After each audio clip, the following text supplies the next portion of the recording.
Okay, Gran Bazan. So now we're going to go to really one of the Rias Baixas classics. This is Gran Bazan. This is also a 2020 vintage.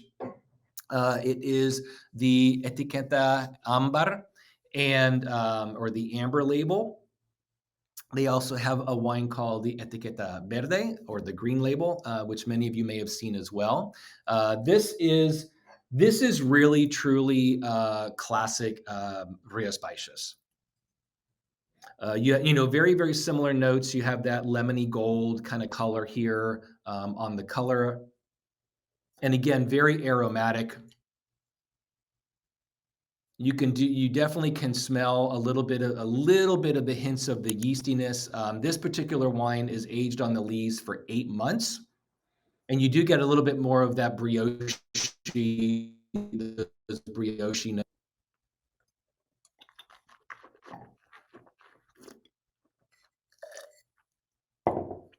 Really, really super fresh, super high acid, very, very refreshing acidity. Those notes of lime again, and citrus notes. You get tropical notes, like you get a little bit of pineapple, a little bit of guava in there as well, and you do get some of these stone fruits as well. So you get a little bit more like some of these ripe stone fruits, like peaches and nectarines.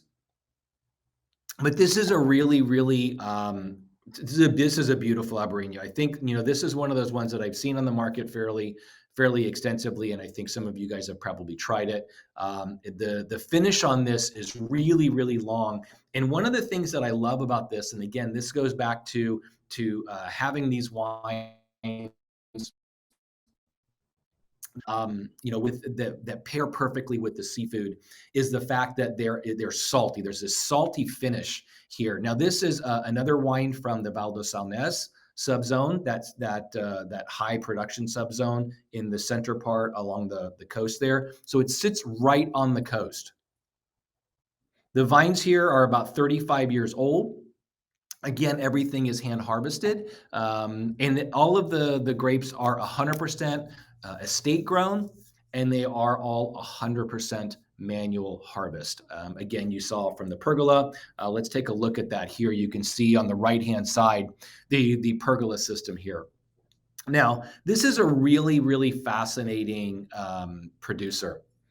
In the you know the it's not the winery is only just under 40 years old, but you can see the building here. It's actually kind of really one of the first, and really a very spectacular, like chateau style in Galicia.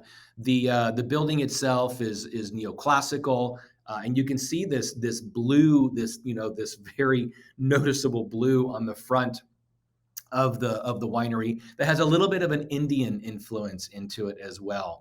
Now, I had the good fortune to visit here about 3 years ago, and you can't really tell from looking at this picture, but the vineyards are all around the winery here. You can actually see, if you look on the bottom left here, it is just the vineyards just engulf this property around here.